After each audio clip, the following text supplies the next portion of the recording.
Welcome back. Every week, WISN 12 partners with no studios for our Community Curated series. We are highlighting stories of artists and activists in the city of Milwaukee, and today it's all about sake, specifically about how a Milwaukee DJ, Tarik Moody, is passing on his love of the Japanese fermented rice wine. Take a look.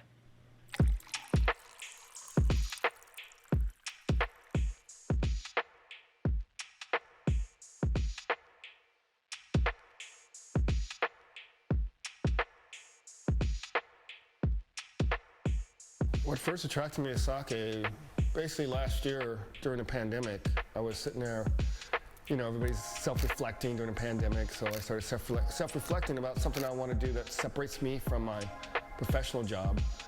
And I got to thinking, it's like, I always loved sake growing up. Like, when I first had sake out of college, I became a fan of it.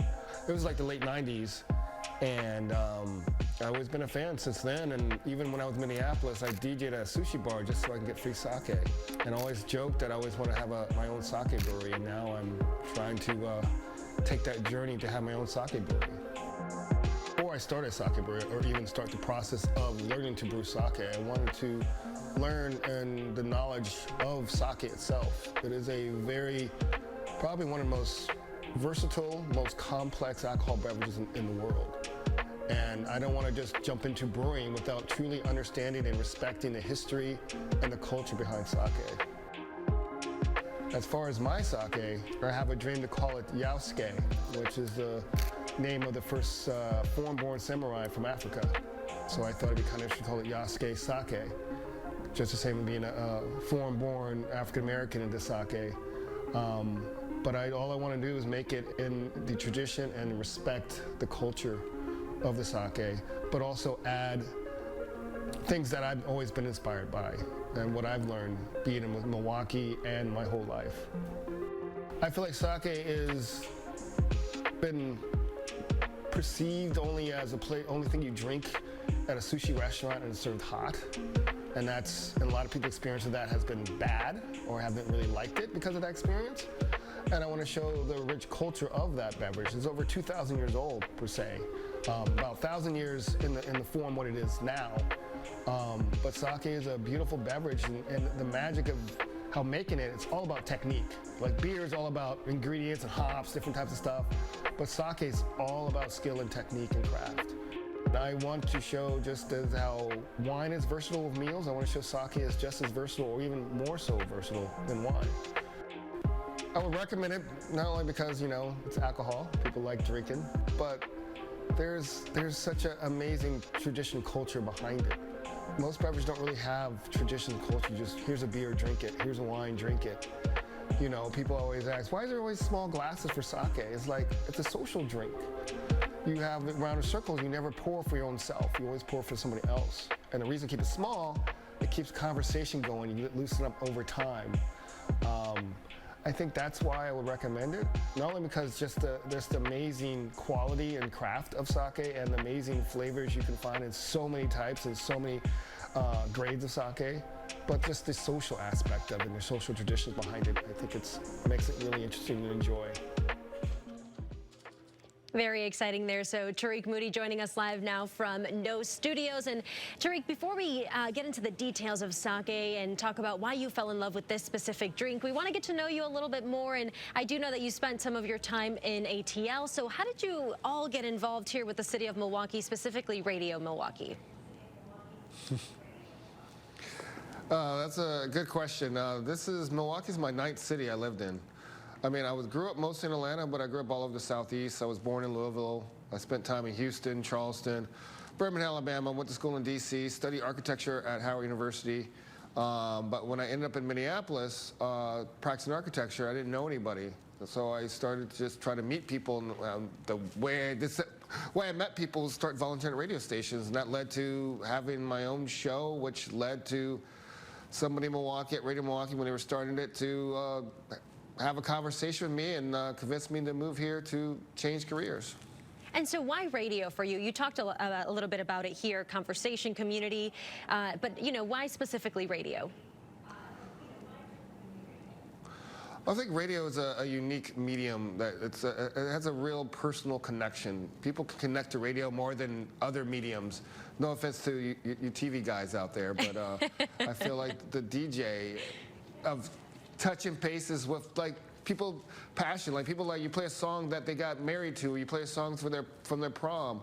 You can't really get that in other forms of media. And you get a request or you tell a story on the radio. It's a very community-based, very human media form, I think. That's why I like radio. Yeah, absolutely. And I do have one more radio question, and I promise we're going to get to Saké here in just a little bit, because I feel like these intertwine a little bit, and we'll explain a little bit more on what that means. What has radio allowed you perhaps to learn that you wouldn't in any other industry?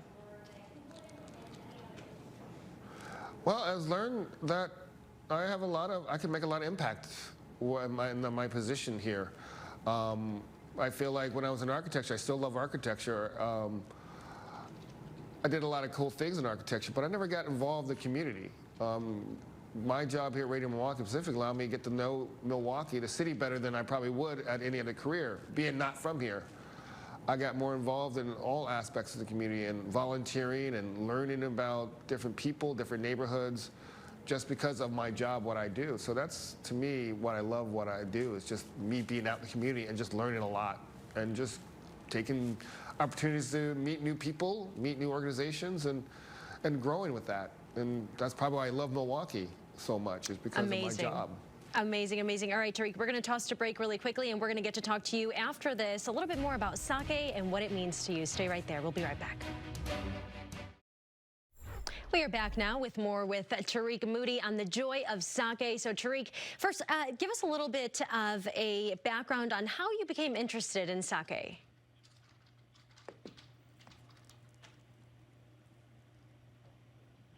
First experience with Saké was at Howard University in my senior year, and I got some sushi, and I got to taste some sake, and I was like, this is amazing. And so I always fell in love with sake since my early days back in college, back in DC.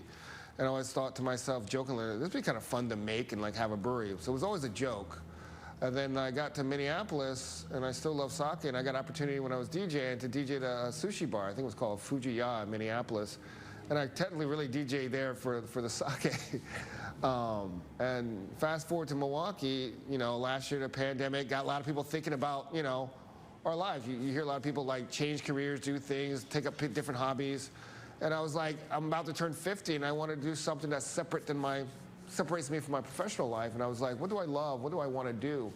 I always thought I want to do something with my hands. Like I always thought about maybe I make furniture but it came back to like the idea of sake popped in my head again. I was like, maybe I should follow my dream of trying to open my own sake brewery or just start making sake. So I started doing some research, and I came across this Sake Brewers Association of North America, a really great organization here in the country. And I told them what I want to do. They recommended me take this course from this guy named John Gottner. He's like internationally renowned like sake ambassador. He has a great story as well. He used to be an engineer from Ohio, and I guess he fell in love with sake when he was living in Japan. And he's become the go-to guy for sake knowledge. He offers his course. Normally the course was either in Japan or one of the big cities in the country, but of course the pandemic, they made it virtual. So I signed up for it. I found money I didn't have to pay for the course. And I took the course in January, this past January. It was 6 hours every weekend in January. We took a test. And I became a certified sake professional, but I still wanted to continue learning. It was such a interesting beverage to learn, because it's like I just learned the tip of the iceberg with that one course. And I keep learning new things. I keep learning new grades of sake, new rices. Right. So that's kind of how I got into it. Yeah, that's amazing. And for those who are watching, perhaps may have never tasted this specific drink before, and you do offer some tastings with No Studios, and you, I'm assuming, go over the rich culture behind the drink as well. Mm-hmm.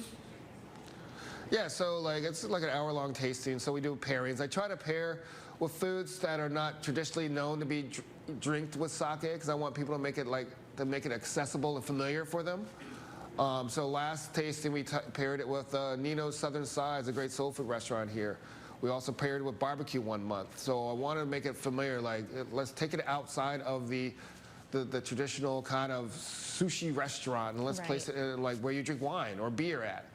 But I do that for that reason, but then I go through the history, and I also go through the process. And like most people, one question I start with is like, I ask them like, what do you think sake is? Is it like a liquor, or is it a wine, or Right. more closely related to beer? And most people think it's a liquor or a wine because, rice wine, but it's Yeah, no, absolutely. it's So really many closely things to related to learn. beer. Yeah, Tarik, so sorry to cut you off. We have to go here, but the conversation doesn't end here. Tarik will continue to talk about the joy of sake streaming live on Facebook. You can head over to the 12 News Facebook page right now to take part in that discussion. And after the break, a final check on weather.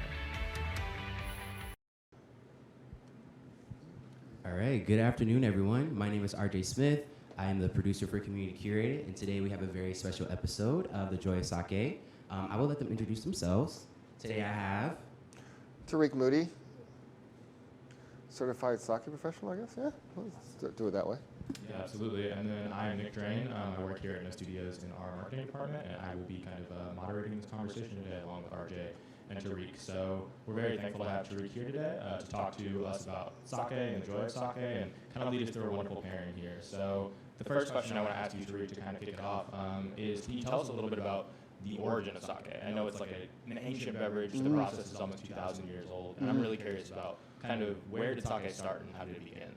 Well, where it started was Japan. Yes, it's a 2,000-year-old beverage, but as you know it today, what it is really a 1,000-year-old beverage, and the shape and form of what it is. Basically, just like any history of alcohol beverage, they discovered by accident, felt good, and kept making it. Most of the sake now, what you see in what we have here, has kind of been more modernized over the last probably century. Really, a lot of the techniques and like sake being drank cool, chilled, was really recent. So it wasn't like back in 2,000 years ago. That's really a recent thing from like the 1900s. Drinking sake chilled and creating premium grades of sake. It's a pretty recent kind of development, I mean, in the scope of time. Amazing. And then, so we have 3 sakes here that we've chosen for today. Can you tell us a little bit about these and why you made these selections for us? Yeah, I wanted to pick definitely ones with different flavor profiles and different techniques. The first one here, because most people think a lot of the sake brewery comes from Japan, which they do. There's about 1,400 breweries in Japan. It's gone down a lot. Real quick note, sake consumption in Japan has gone down because the kids want to drink the cool stuff. They want to drink the whiskeys, the things called sochu, which is not like soju in Korea. It's a kind of distilled beverage from rice, barley, or sweet potato, or a combination of one of those. Wow, okay. And it's at 24% alcohol. So the kids are all like doing the cool stuff. And sake is considered the grown folk stuff, like, Manischewitz or brandies for in the States or something like that for the grown folks. But sake has grown a lot overseas, especially in North America. I've seen the hugest growth here in the States. But I wanted to share one of a brewery that's not based in Japan. This is Brooklyn Cura, which is based in, of course, Brooklyn, New York. They've been around a few years doing some really cool stuff. They're creating sakes, trying to create sakes for American palates. This one, which I really like, it's called Occidental, and it's made with the dry hops of like beer. So when you open it up and give it a whiff, it smells like an IPA, a beer. Wow. But it doesn't taste like a beer. It has this floral, fruity notes on it. It's really very creative sake. It brings a little familiarity for people who never had sake or never had a bad experience with sake. Like, oh, this smells like something I might like. So that's the Brooklyn Cura. So I don't know about Nick, but I'm actually really excited to actually try it. So yeah. Should we try it? Try it. It has a nice little pink hue to it. Okay. Give it a smell, just like wine. Just treat it like wine. See what it smells like. Does it smell like a beer? Smell like an IPA? It does. It does. Yeah? It's kind of nicely floral as well, too. Yeah. You give it a little sip. That's amazing. Right? That is amazing. That's so good. Wow.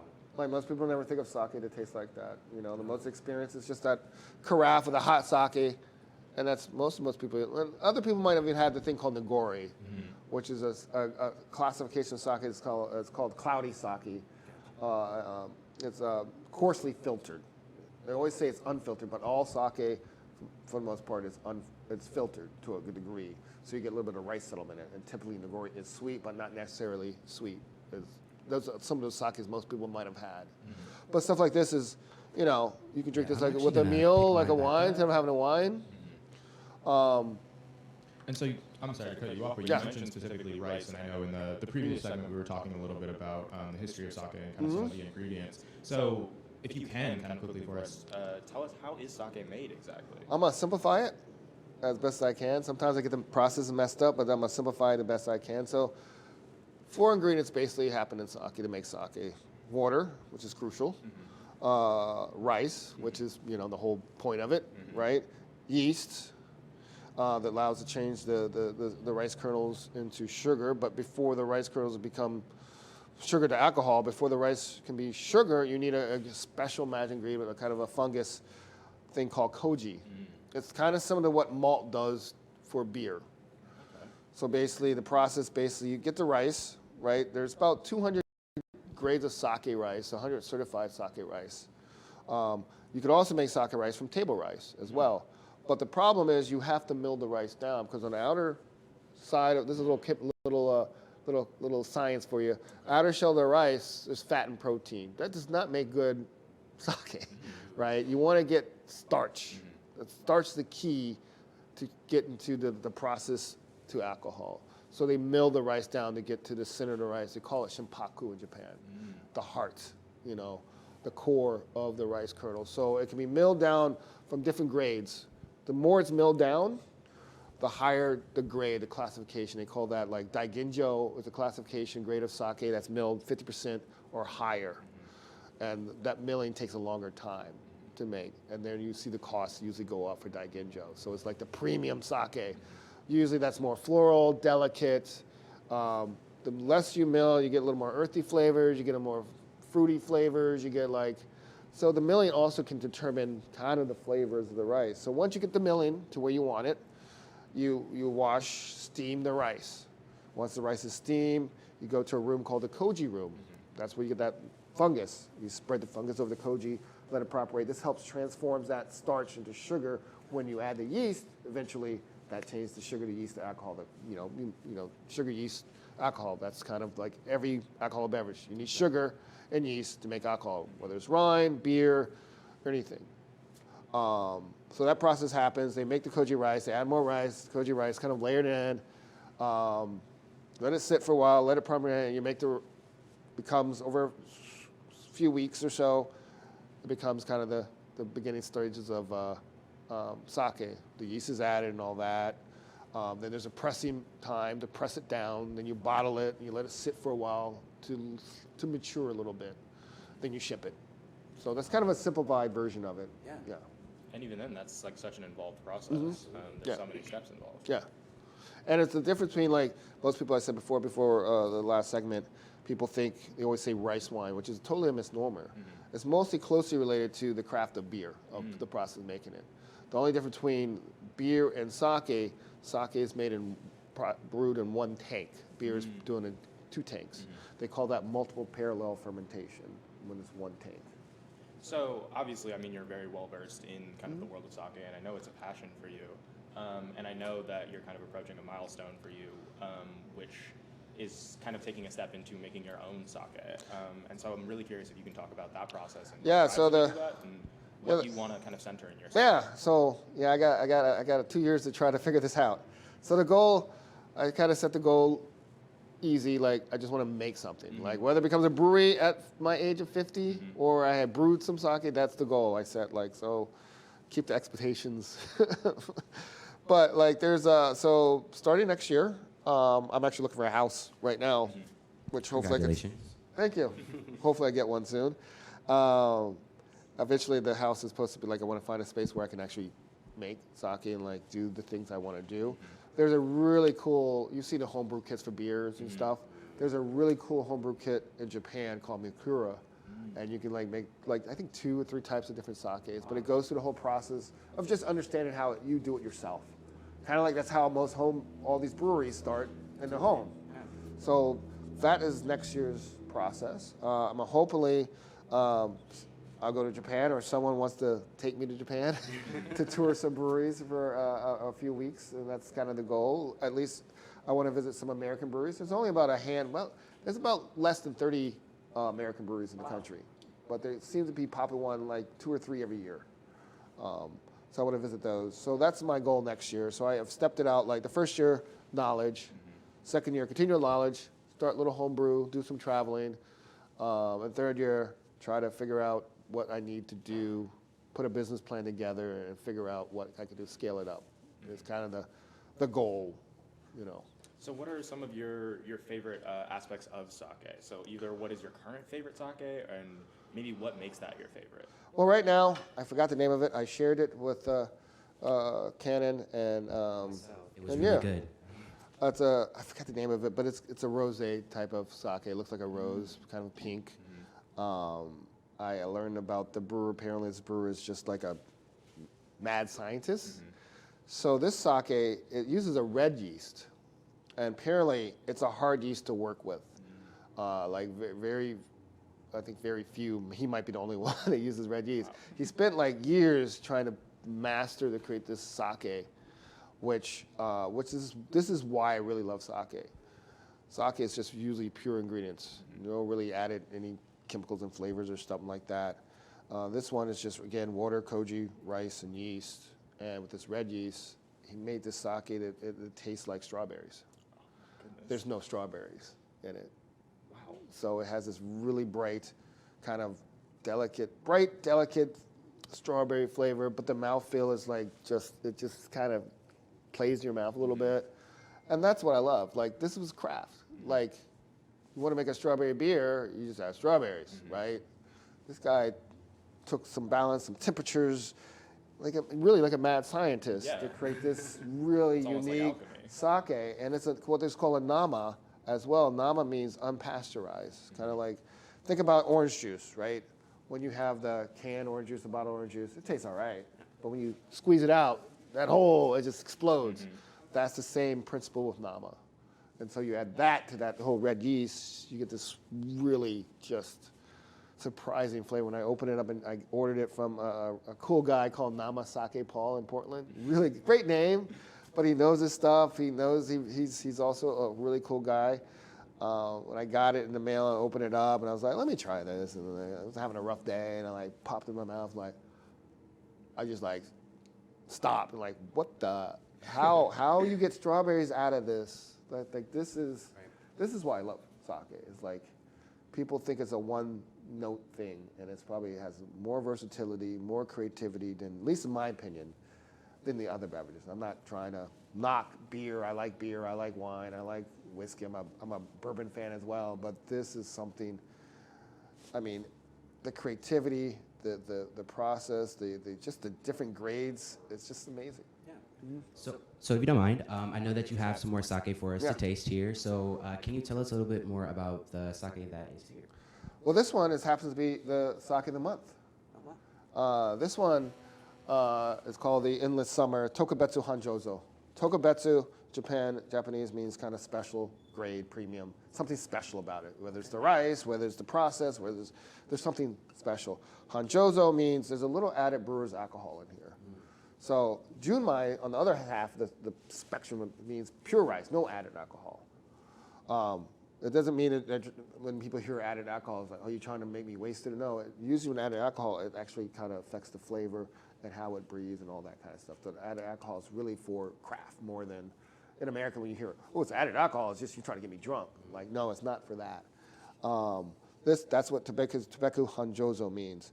And then what's cool on these bottles, when you get here, some distributors do this. You can look at some of the bottles here at No Studios. They kind of explain I don't know if we can see it here, but on the back of the bottle, it kind of tells you different types of grades. It tells you the rice they use. It tells you the profile. They tell you the kind of the flavors.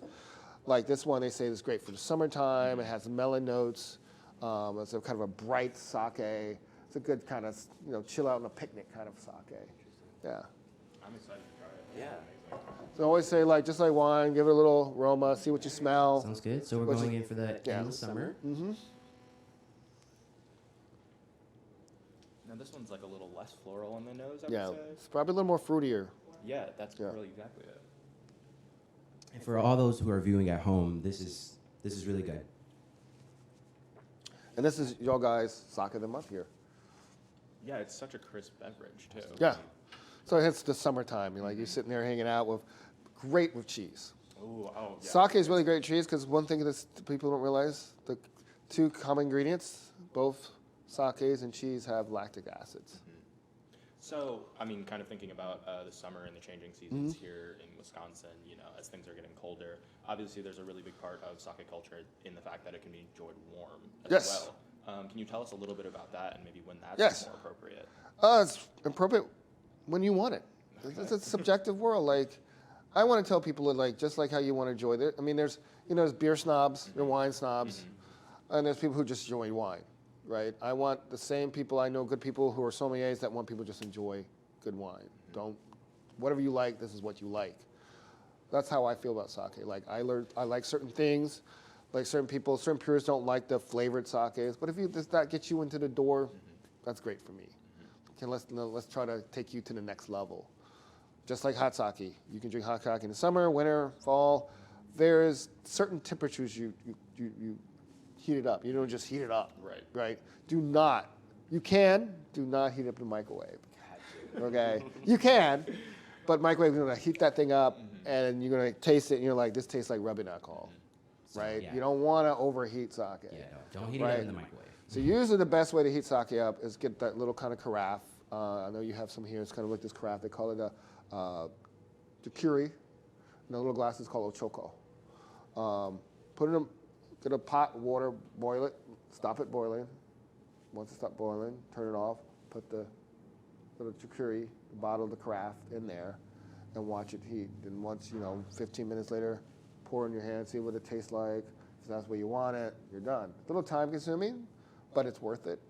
There's, my teacher John Gottner shared in the class, there's a special, the Amazon has it, I haven't ordered one. They have a sake temperature gauge that goes in the carafe and it has little wings on it. And it has different temperatures right there because different sakes taste differently at different temperatures.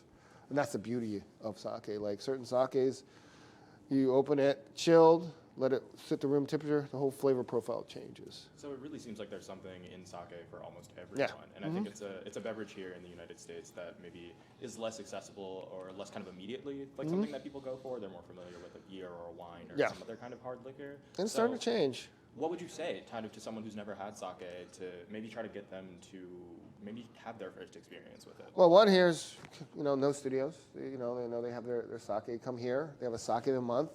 We have sake tasting. We have a sake tasting coming November 14th. We're trying to figure out, we have a secret pairing that's kind of a Thanksgiving themed pairing with the sake. You heard it here first, folks. And so we're trying to do that. I think a couple other places, if you want to go, you can buy bottles here. There's some other places in the city that like Raised has a small selection, but they do curate really well. Search online, like that's how I discovered a lot about sake. But coming to places like this to learn about it, to start, is a good place to me. Let's just take a chance. Like just same with beer. You go to a brewery to try different beers, right? People get sick of Miller. Let's try something different. That's the same principle here. I mean, think of it as a beer cousin, in a sense. So is there a significant kind of sake community here in Milwaukee? And what has your experience with sake been like specifically here in Milwaukee? I'm trying to create the community. I've been meeting a few people who have been into sake. There's a handful of people that have been into sake. Chad Meyer, who used to run Milwaukee, and he'll be taking over the cafe at 89. Milwaukee had a great sake menu. He's big into sake. He's been to, I think he's been to 3 sake tastings. But yeah, I want to create a community. I'm trying to get restaurants to see as an option. And the problem is, again, it's just learning because, wine shelf life is pretty short when you open it, right? And so they think sake, when you open a bottle of sake, the shelf life is the same way. So you're wasting money. The shelf life is a lot longer than wine when you open it.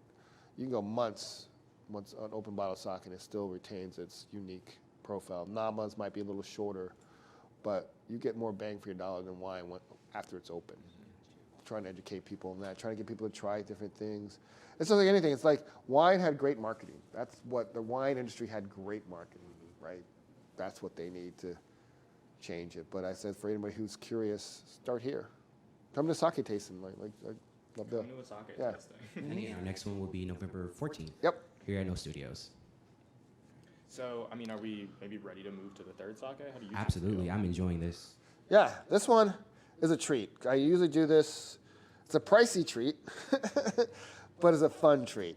For those who love whiskey and bourbon, this one is for them.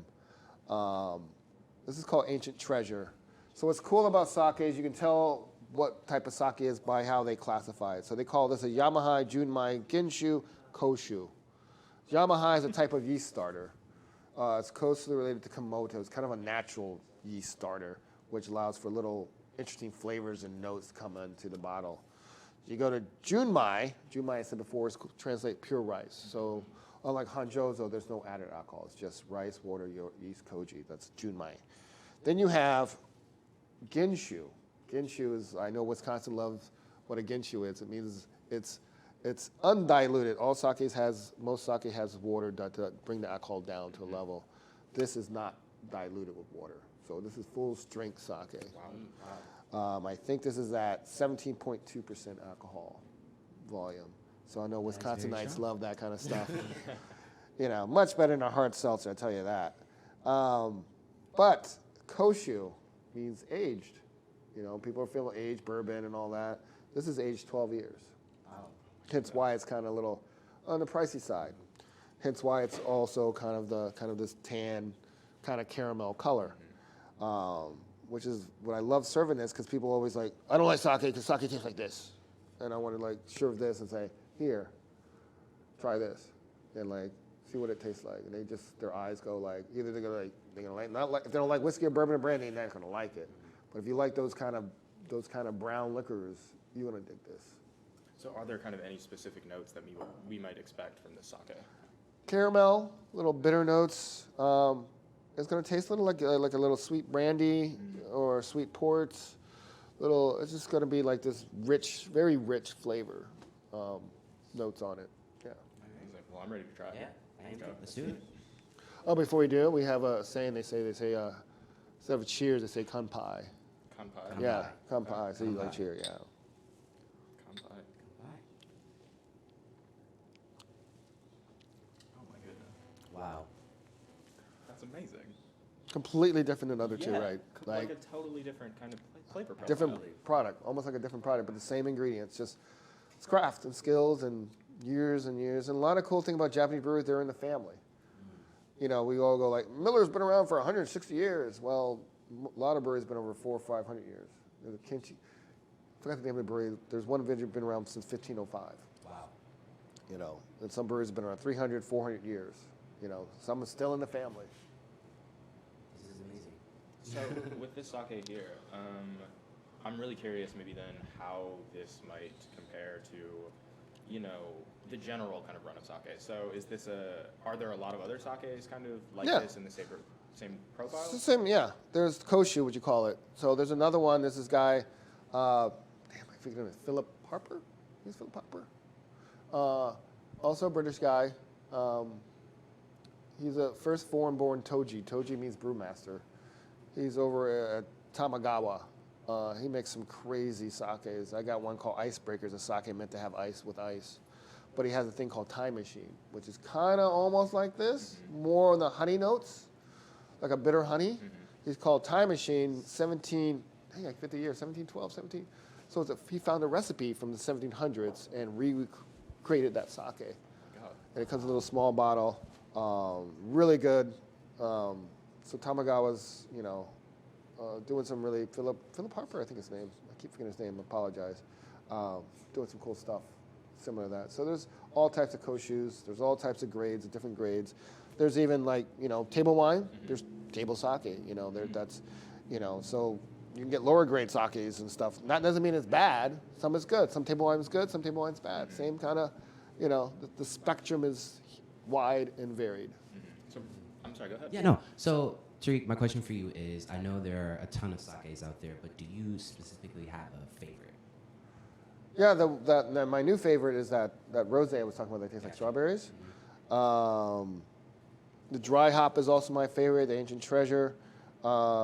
There's one, this one, maybe because it's a can. I love the bottle one. This is also a Ginshu, foolproof.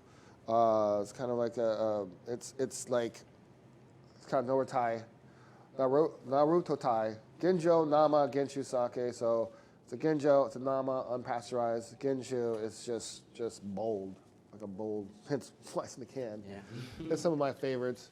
Yeah, it changes. Also, like the Cowboy Yamahai, my go-to for like, it was made for steaks. So this sake brewery want to make a sake going for steakhouses. And it's great for barbecue, beef and meats, very meaty stuff. So those are some of my favorites. I don't really have a singular one. I mean, that new rosé one I showed you with the strawberry, tastes like a strawberry, is now like, I'm just blown away by that. I'm gonna order some more. Tatsukunawa makes some good sake. They make sakes for bands. So Phoenix, we have the Tatsukunawa Phoenix sake. Also have, Tatsukunawa also released, finally got the one in the US for Foo Fighters. Most people don't realize the whole band of Foo Fighters are sake fans. Wow. And you listen to their music, that's the last thing you think, right? Yeah. Right? But they're sake fans, and Tatsukunawa has made a sake for them, it's a Daiginjo, kind of a premium sake, similar to the Phoenix one. Actually, Pharrell Williams has a sake called Storm Cowboy, which is not available here. He partnered with some designer on that one. Yeah. So it's changing. I think it's changing. Like, I'm just hoping, people stop drinking hard seltzers. That's all. Well, I don't want to take up too much of the conversation, and I want to know if we have any questions from the audience. But before we do, I'm personally, I love technique. I love any kind of process that kind of can be as involved as sake. So I know it's a process that is really kind of steeped in ritual. Can you tell us a little bit about some of the rituals involved? Yeah. Like specifically a There's a lot of rituals that I don't know a lot, but the ones I do appreciate is the fact when you're in a group, you never pour your own sake, right? And it's also, when you pour, you got to hold it a certain way. You got to hold it, the person receiving the sake, you got to hold it a certain way. Can you show us? I would love to know, like, kind of how you might want to hold a bottle of sake when you're pouring. I don't remember. I don't remember. I remember the video. I remember watching. I don't remember. I don't want to do it wrong. About it. Yeah, I remember there's a certain way to hold it. I don't hang out with a lot of people, so I don't really do it. I mean, I don't have a lot of friends, so I don't get poured. No, well, we're all I'm friends kidding. here today. Absolutely. But yeah, there's a certain way to hold it. I don't want to do it wrong and look like an idiot, but yeah, you can go on YouTube or something, how to hold a sake, how to hold a ochoko. They'll show you. You don't pour. The reason why I learned the short glass is for conversation. You pour around, you kind of gradually get the conversation going. It's just, you don't want to, like, here's a pint of wine or a pint of beer, or like, here's a shot glass, pound, pound, pound, pound. It's more of just social, kind of just being with friends and family. And I kind of like that whole experience of just the fact that you just respect that, oh, let me pour it for you, and then they pour it for you. There's something about that. It takes time. You don't really, you slow down. Yeah. I kind of like that. When you're just out, sometimes you want to enjoy the beverage. You just want to enjoy it. You don't want to just pound, At least the older I get, I don't want to do that anymore, Understandable. So I'm curious then, kind of with that social aspect of the sake, I think there's something really beautiful, I think, in the fact that, it's a process that's not just about the consumption of alcohol, but it's about kind of so many things around that. Do you locate any bridges between that and kind of any other processes that, kind of might get people to understand a little bit more about why they should enjoy sake or why they should make that? Well, I think something beer. they reach for beyond beer or wine. I think the whole beer world, the craft beer world, there's a lot of similarities in that world. The community of making beer, there's a lot of similarities, I think. Just, you look at they call them breweries, for one, right? Especially ones in America, they're if you wouldn't know they're making sake, you would think they're just making beer, right? I think getting the craft beer people would be loved to just dabble into sake. Just, I feel there's so many similarities in how it's made, just the process, and just the creativity. And I think a lot of people like craft beers because of the creativity. And you can't get more creative than, like, sake to me. The fact that we have 3 completely different profiles made with the same basic similar ingredients, just different processes, maybe different types of yeast and stuff, but no other anything else. It's just 4 ingredients to create these unique kind of beverages. And they all indeed were unique. Yeah. No, it's truly such an amazing product. Yeah, I think I think Wisconsin is probably, I really want Wisconsin to be the ground center for the sake invasion of America. I feel like we're home of beer. I feel like, why not Wisconsin? I feel like it's the best place to bring this to the people. It is really such a unique space, and I'm so glad that we've kind of made it such an integral part of the experience here. It's a very agricultural beverage. We're a very agricultural state. Rice, yeast, and it's just, I feel like why not? I feel like it belongs in the Midwest if it's going to be anywhere else. Do you think so let's say you kind of get to the point where you're maybe establishing a brewery or you're kind of selling the sake that you're producing. Do you have a plan to specifically keep that here in Milwaukee? I have a goal. I would love to build it here. I love to build it in a neighborhood that's diverse and that represent people that are like me, actually. I love this is my ultimate goal, like whether this happens. I love to train young people. Relatively legal young people in the craft and maybe even do beer as well. Like I want to make a pub. I want to make a community space. That's my ultimate dream. Need help, but yeah, that's my ultimate dream. Like I want to create something that Milwaukee be proud of. So I know kind of accessibility and kind of the diversity of experience is something that runs through almost everything you do. A lot of your work at 88.9, kind of some of the efforts that you've created there. So beyond kind of establishing a pub, are there any other things that you kind of would look to bring to the community of Milwaukee through sake? That you've learned all of this. Like, are there any particular things you want to give back to other people? That's a deep question. I'm 3 sakes in. I want to know the real sake. I can't say it because there's nothing in writing yet. There is something that might be very promising that involves somebody in the celebrity sphere. Ooh, okay. And that's all I'm going to say because nothing is in writing. It's the early stages. I don't want to jinx it. No, absolutely. I'm looking forward to those conversations.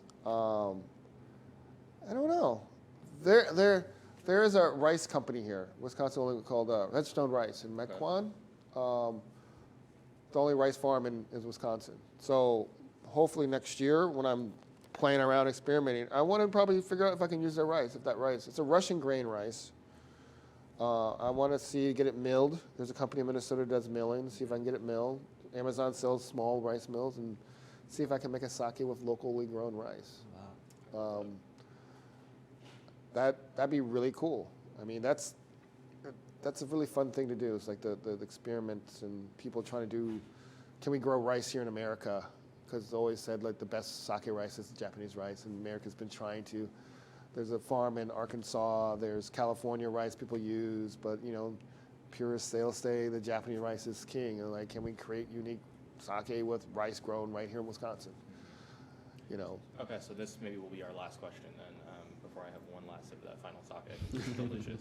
But what do you think maybe then, for being in Milwaukee and living in Wisconsin for the time that you have, kind of focusing on that local aspect, what do you think that maybe Milwaukee might be able to provide to the greater world of sake? Just asking these deep questions. If there's anything that Wisconsin, the rice maybe, if it becomes like a good rice to make sake with. I think our agricultural. I really wanted to, I don't know. It goes well with cheese for one, right? Can't beat that. So I love to do, I thought of great ideas of like having a subscription service where I send sake, curated sake with like other food items. Maybe I'll do Wisconsin foods or something like cheese and pairing with sakes, Maybe that's what I'll do. That's a really deep question. Like, I never really thought that far. What can Wisconsin bring? Other than I'm hoping that people see Wisconsin consumption. My dream was to say, well, the Japanese brewer, the Japanese Sake Association, like, what's all these people drinking with sake in Wisconsin? I want them to say, like, what's all the consumption What's sake? happening there, yeah. Why not LA? Why not New York? Why is Wisconsin drinking sake? That's what I like to see. Like, I live in big cities. I love big cities, but everybody like, got to be on the coast. Got to be on the coast. Right. And like, that's where all the sake people love sake on the coast. But I want Wisconsin. Like, I want the Japanese in Japan going like, man, Wisconsin drinking our sake. What's going on in sake? Like, I want us to start the trend. I want us people to look at us, right? I want our restaurants to start pairing sake before the LA people and the New York people and the Chicago people. That's kind of my goal. I want to be an ambassador, and I want to start it here. And I think because Milwaukee would be cool. Yeah, Be a place for that. I completely agree. I don't need no Brooklyn doing that. It's all gentrified and stuff, right?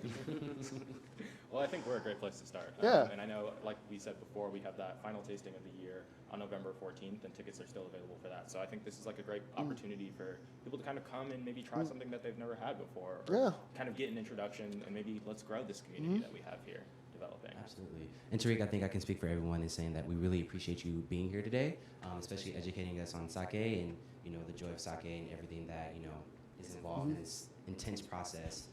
So yeah, thank you so much for joining us today. And thank you to our audience for tuning in. We really appreciate you all. And this concludes episode 4 of Community Curated. Thank you. Thank you. Yeah, Thank you so much. Let's one last toast. Absolutely. Sure. Actually, I'm gonna go again. That's my favorite. What was the word again? Kampai. Kampai. Yeah. Kampai.